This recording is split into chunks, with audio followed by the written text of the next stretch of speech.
20 минут үзэгчтэй эдийн засаг нийгмийн мэдлэг мэдээлэл олгох тоон хүрд нэвтрүүлгийн энэ удаагийн дугаарыг хэллээ. Судлаач доктор Сумья оролцож байгаа. За бид хоёр өнөөдөр хятадын эдийн засгийн талаар ярилцлага эхэлнэ. За хятадын эдийн засаг юугаар онцлогтой юм?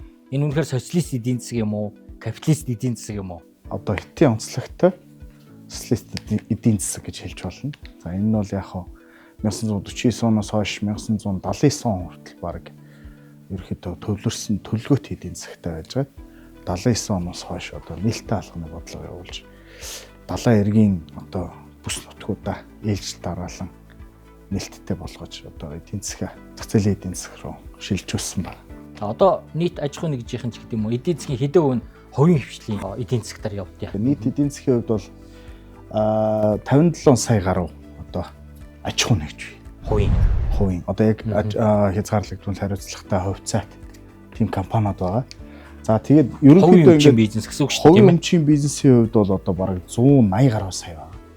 180 гаруй сая байгаа. Тэрэнд нь одоо өрхийн үйлдвэрлэл багт нь одоо жижиг түүц гуанз ажиллаулдаг. За хувийн бизнес хувийн аж ахуй манахаар жидүү. Тийм. Тэгэхээр ийм одоо ямар ч байсан бүртгэлийн эдийн засагтай байгаа. За тэгээд иймэрхүү байдалтай. За энэ дээр бол ингээд одоо хувийн хэмжээнд ярьсан байна. За нийт татварын бараг 50% нь хувийн одоо ийм салбар төлж байна. Одоо дотоодын нийт бүтээгдэхүүнийн 60%-ийг хувийн салбарынхаа оруулж байна. За хувийн салбар уу? Тийм, хувийн салбар. Хувийн өмчийн салбар. 70% инновацийн тий. Өнөө чи манахаас илүү одоо зах зээл шилжсэн. Манайх одоо бараг 70-80% нь одоо төрийн эдийн засаг ноёрхоод байна шүү дээ, тийм ээ. За бас нийт хотын одоо хотын ажлын байрны бараг 80%. Тэгэхээр бол үйлчлэгээний салбарт бол маш хүчтэй ажилладаг байгаа. За тэгээ бизнесийн хувьд бол 90% бизнестэй. Хувийн аж ахуйн нэгжүүд нь эдийн засгийн хувьд бол одоо хятад эдийн засгийн хувьд бол том тулгуур. Одоо маш том тулгууртай. Одоо энэ дээр 96.7 харахад 24 онд бол тий бараг 55%-ийг нь бол гадаад худалдааны 55% бол одоо юмуд хийсэн байгаа. Хувийн аж ахуйн нэгжүүд хийсэн байгаа. Тэгээ өндөр технологийн бүтээгдэхүүнч бас экспорт тэргүүлж байгаа. Нөгөө Huawei, Xiaomi тэр бол хувийн компаниуд. Lenovo тий нээлттэй компани. За энэ 96.4% гэдэг байна тийм үү? Зах зээлийн. Одоо энэ нийт аж ахуйн нэгжийн бизнес эрхлэгчдийн 96.4% нь хувийн хвшил эзэлж байгаа тийм. Одоо хувь хүмүүс тийм үү? Тэр чинь бүр одоо супер капитализм биш юм уу? Тий, нэг бол тооны хувьд шүү. Энэ бол тооны хувьд шүү. Гэхдээ мэдээж одоо цаана төрийн өмчийн стратегийн салбарт орж байгаа байдлаар нь харвал бас сонирхолтой. Ерөнхийдөө бол одоо хятад бас хоёр том одоо хөрөнгөний бирж бий. Нэг нь Шанхай, нэг нь Шэньчжэний хөрөнгөний бирж дээр. Тэн дээр бол хувьцаатай бараг 1400 гаруй тийм компани. За ерөнхийдөө төрийн өмчийн нэр бол орон нутгийн өмч, төрийн өмчүүдийг нийлүүлвэл бараг 20 эдэн мянган аж ахуй нэгж бий. Төрийн өмчийн. Бизнесийн үйл ажиллагаа явуулдаг. Бизнесийн үйл ажиллагаа одоо аж ахуйн тооцоотой үйл ажиллагаа явуулдаг. За тэгэхдээ ерөнхийдөө бол стратегийн салбаруудад наач төрийн өмч компаниуд нь голчлоо ажилтдаг одоо төрийн өмчийн монопол байж болох салбарууд уул уурхай. За тээвэр халбоо, санхүү тий тиймэрхүү салбарууд одоо жишээ нь 84.7 их найд гэдэг бол ойролцоогоор 10 их найд одоо 12 их найд долларын одоо ассетийг удирдах байгаа.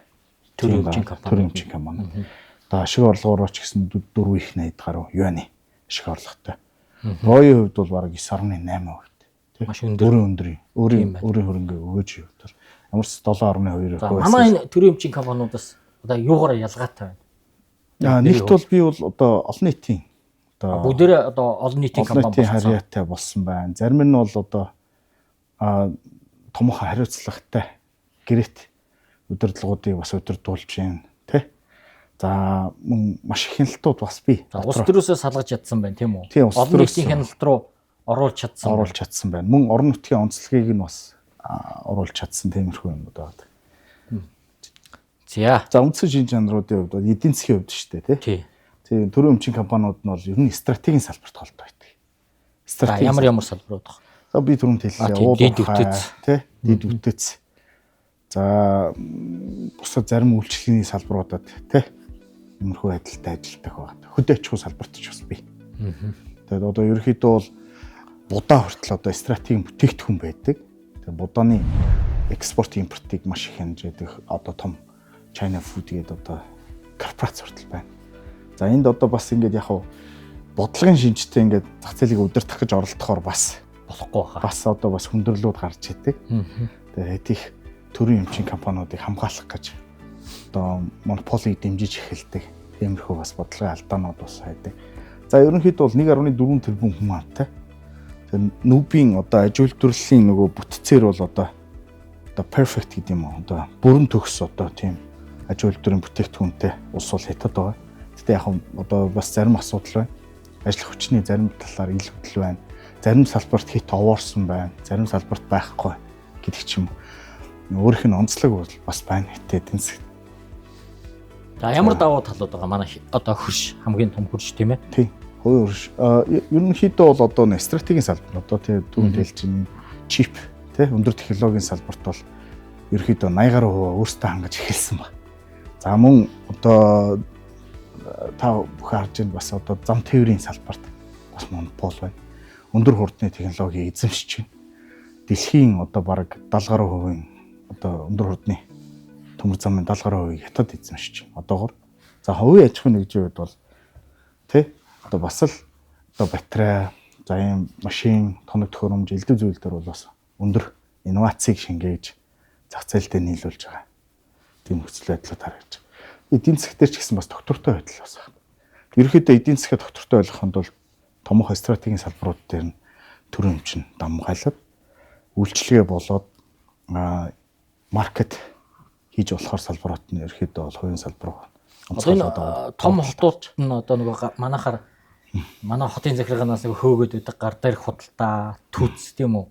Орон сууцны нэг давхар ер нь худалдаа үйлчлэгээ ер нь хэр чөлөөтэй байдаг. Ерөнхийдөө бол яг хүнд. Тэгээ яг бас хялт мэлт юмнууд бий. Гэхдээ хүн ер нь юу хийгээд амьдрч болцоод. Өглөөний цай бэлдээд зарж байгаа энэ одоо биеийн зургийг албаар харуулсан. Тэгээ ер нь бол ингээл тэр гудамжиндаа л өглөөний цай өдрийн хоолой өдрийн цай засдаг юм билээ шүү дээ. Дандаа нэг давхар. Энэ хүн гэхэд бас л одоо маш хэмжээний эдийн засгийн эргэлт, цусны эргэлтийг бий болгож байгаа хүн байна. Жишээ нь одоо нэг твштэй ундаг дуган дээр ч юм уу нэг жижиг машин дээр ингээд жимсээ овоолцсон гудамжинд шууд заман дээрээ зогсож идэм байлээ шүү дээ тийм ээ. Тэгээ энэ байдал нь цаашч байх бах тийм ээ. Ерөнхийдөө байна. Яг мэдээж одоо ариун цэвэр ахуйн асуудлууд бий. Гэхдээ одоо ерөнхийдөө бол масс ард түмний одоо ийм үйлчлэгээд хэрэгцээг нь хангаад ингээд бас өөрөө бас тодорхой хэмжээгээр ажлын байр бий болгох нь маш том тодорхой хэмжээгээр татвар бас төлнө. За бүртгэлийн татварууд төлж байгаа гэх юм аа. Бүртгэлийн. За жишээлбэл хэд байх вэ?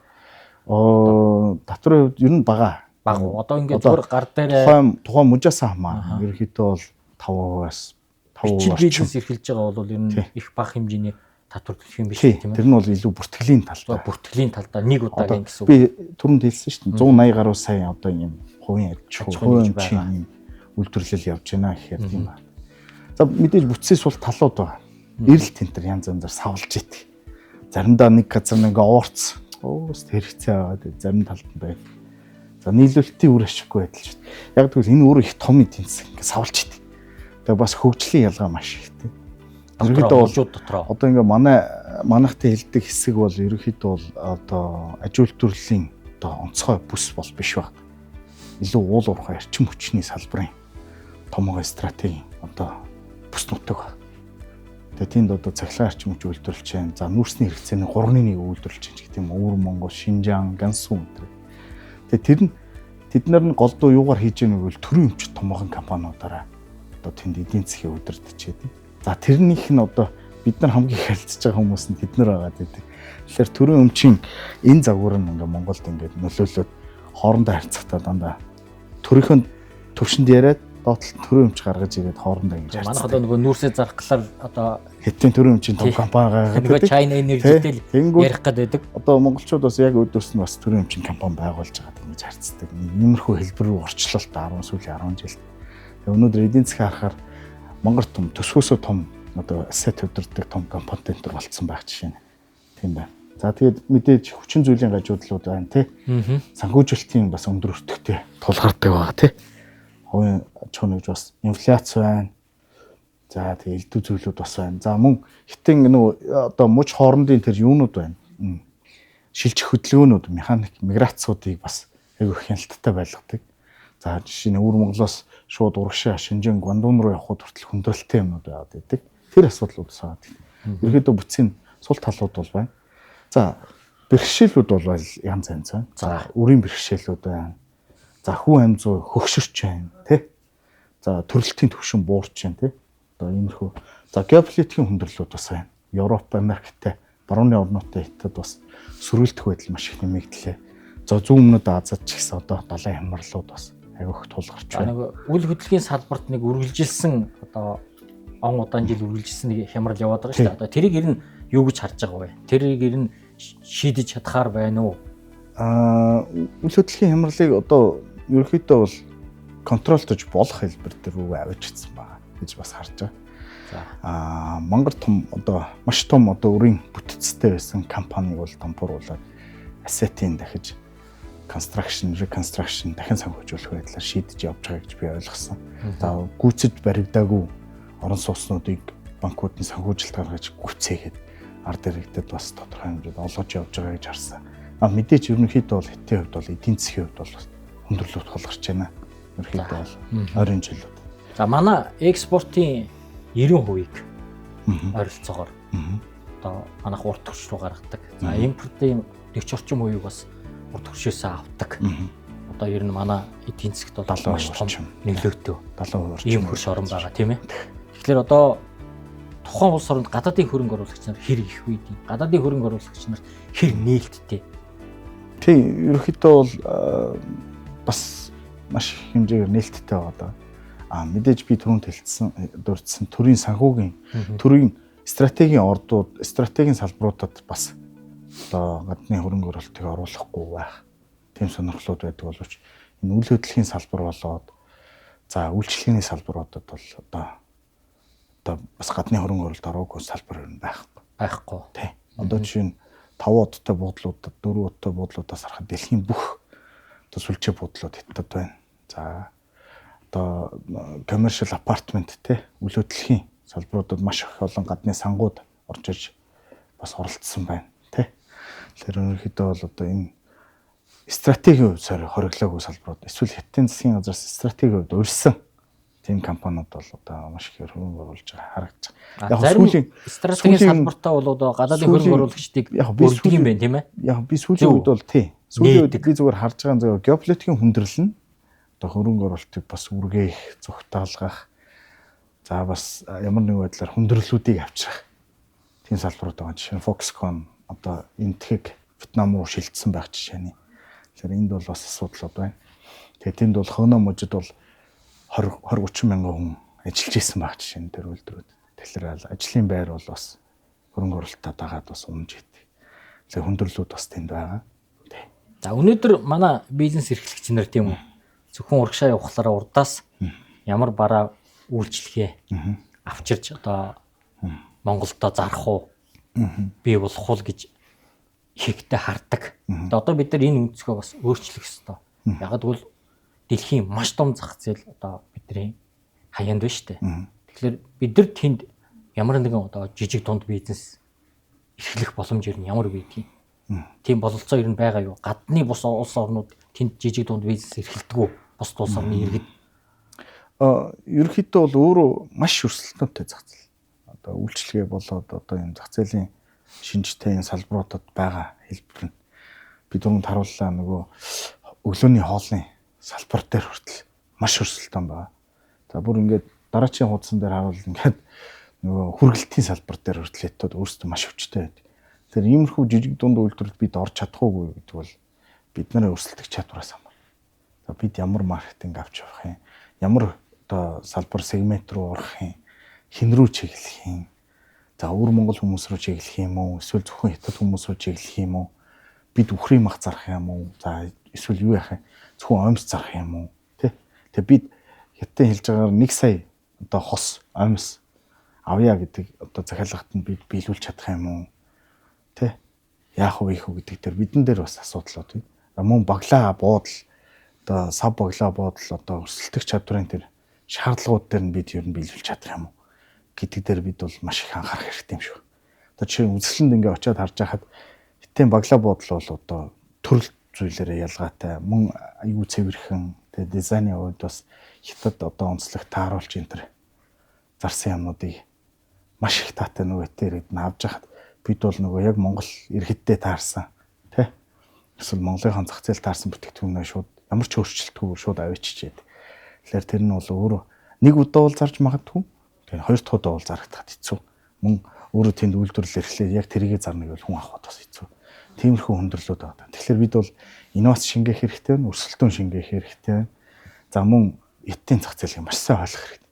Би яг хэн зориулаад байна? Энд юу хийх гэдэг юм. Тэр бас маш ойлгомжтой болох хэрэгтэй. Одоо Солонгосын гоо сахны бүтээгдэхүүнүүд маш их байна. Тэд бол баглаа буудал, элдв зүйл бүх зүйлийг хийж байна. Тэ? Мөн хятад үйлдвэрлэж байна.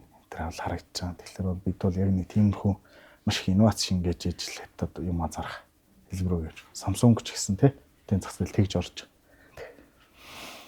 За улс төрийн хувьд бол одоо бид бол маш өндөр харилцаатай. Харилцаатай. Гэтэ хятадын одоо нөгөө улс төрийн систем гэх юм уу те. Тэр нь бол манахаас өөр. Тий. Одоо харьцангуй одоо төвлөрсөн удирдлагатай. Зүүнний чиглэл тий. За эдийн засгийн хувьд, бизнесийн хувьд бол харьцангуй чөлөөтэй түүн таарлаа тоог бол нэг тий. Одоо манайх ч бол одоо ер нь төрлөө яваад шүү дээ. Тий. А гэтэл нөгөө социалист орн гэдэг урд хөршин маань яг эдийн засаг бизнесийн бүтцэн илүү одоо чөлөөт зах зээл рүү одоо илүү юутай. Энэ бол 80 оноос хойш явж байгаа процесс. Тий, 80 оноос 45 жил. Тий, 45. Манайх 35 жил. Тий. Манай нэг онцлог би зүгээр нэг юм хэлэх гээд яхав. Бид бол гаргаж байгаа бүтээгдэхүүн цөөхөн байна. За арай 13-нд орох хэмжээний байна. За тэр нь ингээд яг зарах авах худалдах энэ төр талдаа хятад талдаа дандаа стратеги хөрөнгө оруулагч буюу дандаа төрийн өмчт компаниудтай тулаад байна.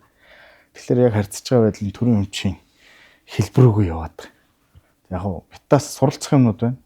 Засаглалын хувьд суралцах юмнууд байна. Төрийн өмчийн засаглалыг сайжруулах, за олон нийтийн хяналттай болгох, за том ассетыг хэрхэн удирдах, ямар удирдах, яаж удирдах гэдэг дээр бол бас юмудаа хийх хэрэгтэй байна.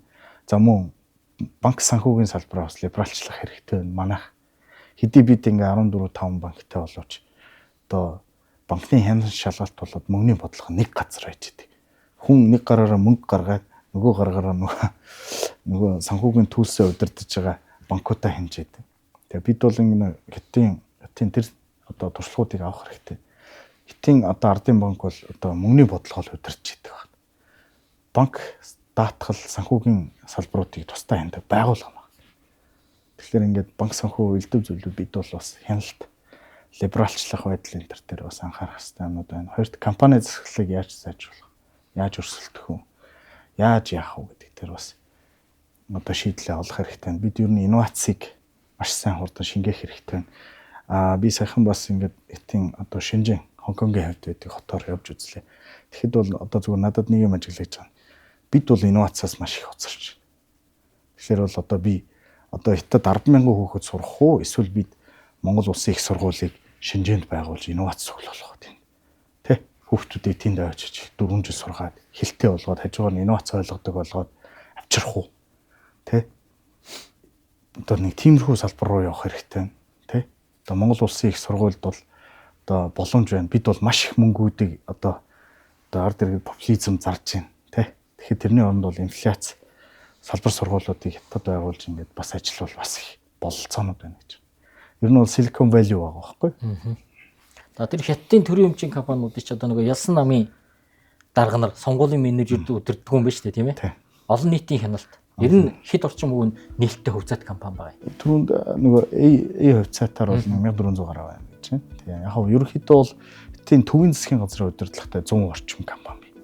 Тэгээ орон нутгийн удирдлагатай юм компани, за бусад удирдлагатай юм компаниудаа оруулах нэг 20 эдэн мянга компани байна. Нийт компаниг харуул та бүхэн харлаа шүү дээ. 180 сая гаруй.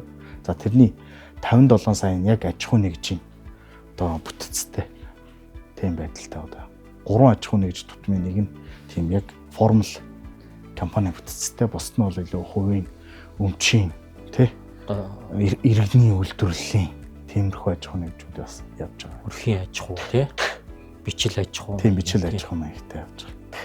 Тэгэхээр бол яг хятад бол баяж та тэгтээ хөдөлмөрлөл танд боломжүй гэдэг одоо тэр одоо концепцаараа л явсан л байна л да. Ер нь бол одоо нөгөө дороос гарсан санаачлагыг л одоо төрийн саад болдоггүй тийм ээ.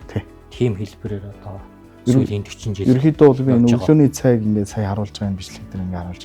Тэр ингээд тэр тосгонд байгаа одоо аль амттай зүйлийг брэнд болгоод тэгээ тэр нь ингээд дараачихаа хотод очиод брэнд болгоод тэгээ хятад даяар алдаршаад тэгээ нөгөө хүн чинь яг тэр тосгоны хүмүүс бүгдээрээ хятад даяар тарж тэрийгэ зардаг тийм амьдрал байгаа байхгүй. Тэр энэ бол өөрөө бас бид өөрөө брэнд болох хэвээр тийм зам руу явах хэвээр байхгүй. Ер нь өөр ингэсэн онцлог байна. Тий. Тэр уламжлалаа бол бас их сайн эдийн засгт авч явж гин тийм ээ. Урд түвшийн хувьд. Тий. Одоо яг ямар уламжлал байдгийг тэр соёл байдгийг тэр иргэдийн хооллох, аялах, амрах тийм ээ. Тэр бүтцээ бол одоо маш сайн барьж явж байна. За маш богино хугацаанд хоёлоо одоо яг энэ маш том эдийн засгийн талаар манай одоо мөнхийн хөрш тийм ээ. Манай эдийн засгийн одоо баг шийдвэрлэх одоо гол одоо экспорт импортын одоо юу гэзэлдэг. Манад бас гол хөрөнгө оруулагч болж байгаа энэ одоо том улсын эдийн засгийн талаар ярилцлаа. За танд одоо дүгнэлт одоо яг бид нар юу сурах хэрэгтэй гэдэг дүгнэлтийг яриад хоёлаа бас ярилцлага өндөрлөе. Би түрүүнд дурдлаа одоо бид ингээд нийгмийн ухааны чиглэлээр маш их олон оюутан залуучууд сургаж байна. Бид одоо инновац руу одоо хөрөнгө хаях хэрэгтэй байна. За мөн одоо ийм өндөр хөгжилтэй одоо инновац центр өндөр одоо гаралттай юм газруудад бас өөрийнхөө лаборатори, салбар сургууль энэ төрөй байгуулж бас хөгжих хэрэгтэй байна. Яаж хятадтай зөв интеграцид орох вэ гэдэг нь хэрэгтэй л болъё. Хоёрт бол би бол ингэж хэлээд байна. Зөвхөн ингээд өвөр Монгол өөрийнхөө хилэлдэг хэсгээр харьцах одоо бас өөрөө зөв үү буруу юм. Тэ? Энэ хүмүүс чинь бүгдээ урагшаа тэнд очиж ингээд өрсөлддөг байхад бид одоо бас өөрсдөө тэнд бас одоо ингээд хөгжих хэрэгтэй болчиход.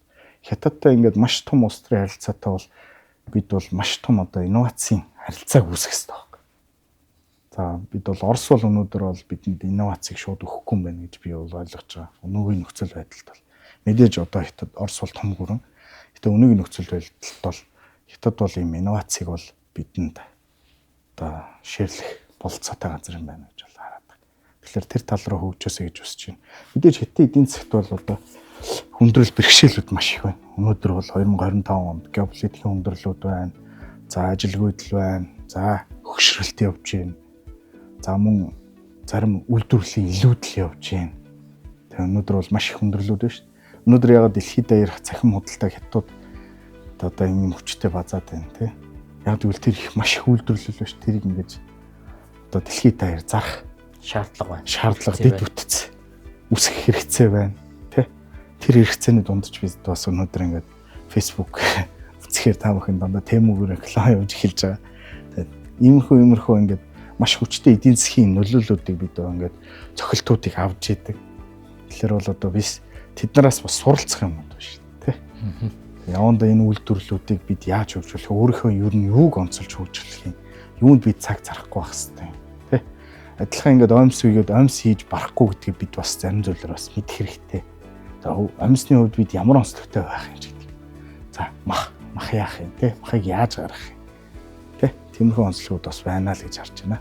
За баярлалаа танд. Маш сонирхолтой ярилцлага өргөнүүллээ. Том хүрд нэвтрүүлгийн энэ удаагийн дугаар өндөрлөө. Дараагийн бүр гаргаар дахин уулзцгаая. Баярлалаа та бүхэнд.